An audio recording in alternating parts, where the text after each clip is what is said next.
明治時代に日本に伝わったフランスのフリカンドゥですが、その名称もレシピの内容も日本独自のものに変わりました。しかしオーブン文化のなかった日本では一般家庭では普及せず、日本海軍の中でだけ継承され、ほとんど知る人のない馴染み薄い料理名です。南米ではよく見かける食べ物ですが、日本独自に継承された半世紀前のレシピもぜひお試しください。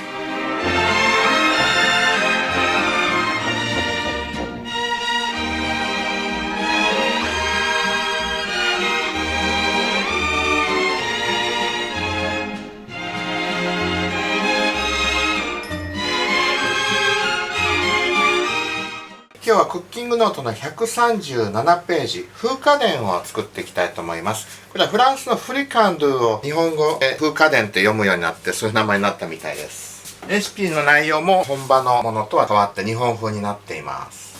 で、人参を切っていきます。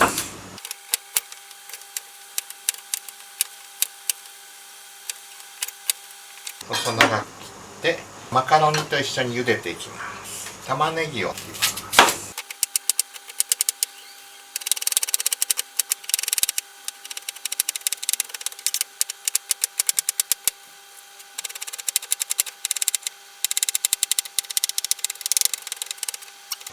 それではボウルにこれを入れます。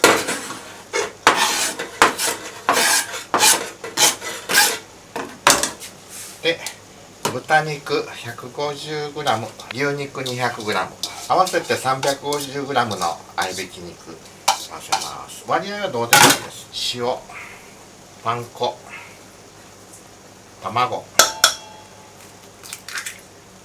醤油、みりん、練っていきます。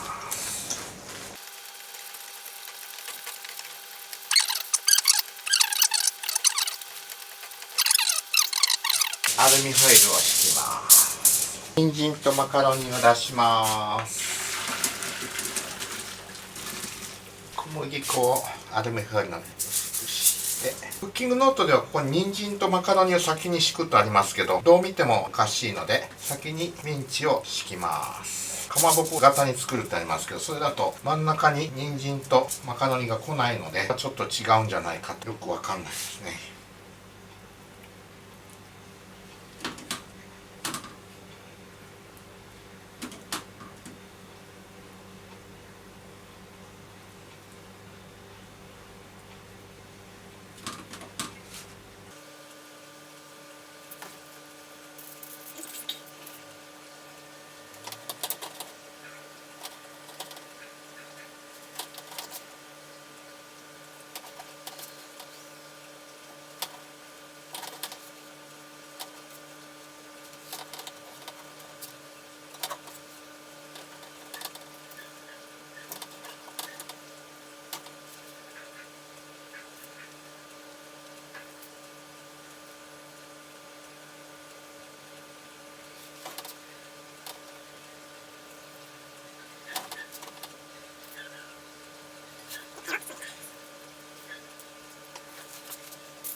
本当は耐熱ガラスとかで型にはめるといいんでしょうけど、昭和の当時はそういうのなかったのかな。アルミホイルで作ってます。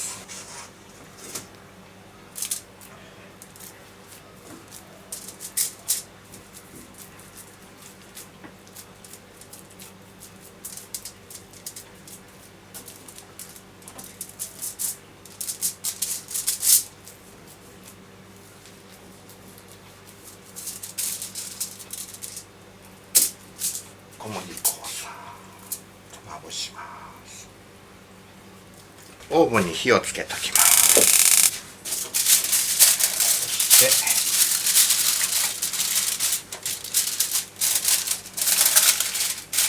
どうすればいいのか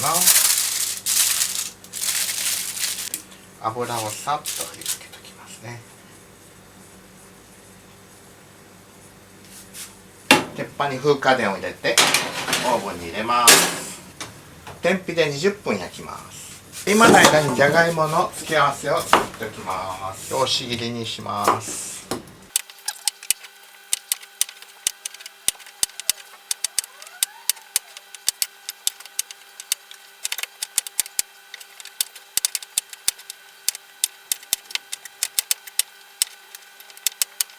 じゃがいも茹でます。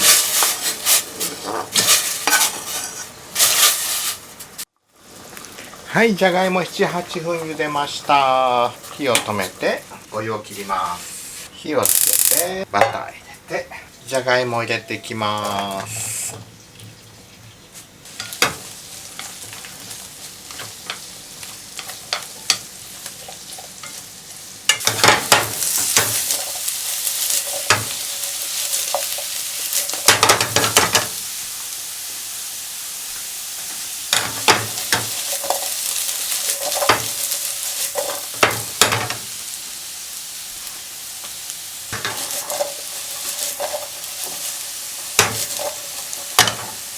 でお塩振ります。胡椒振ります。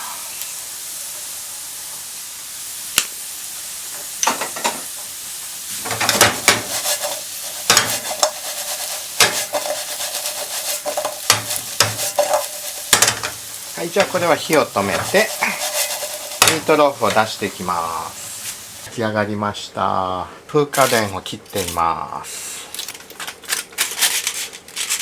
焼けてますね。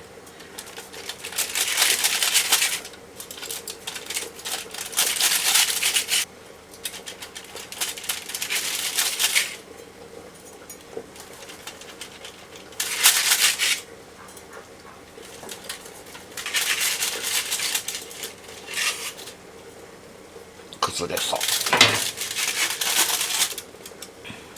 はい。つけ添えのじゃがいもを添えて、パセリも添えて、風化伝の完成です。風化伝、英語圏ではミートローフとも呼ばれていますが、ゆで卵を中に入れたりすることが多いですね。クッキングノートの作り方には、かまぼこ型に成形するとあるのに、写真は丸い棒型、矛盾しており、どうしようか迷いました。今では型もあるので、アルミホイルも使わなくて良いのでしょうけれど、半世紀前のレシピ通りに作ることにしました。かまぼこ型では中に入れる具材を真ん中に寄せるのが難しく丸くなりませんでしたが、次回はもっとうまく作れると思います。でも焼きたてはとても美味しかったです。焼いてすぐ食べられる。それは家で作る利点ですね。昭和レシピチャンネルは家庭で美味しい料理を作ることを応援します。和洋中華にデザート、様々な料理を紹介していきますので、チャンネル登録よろしくお願いいたします。ではまた。Nos vemos. Chao, chao.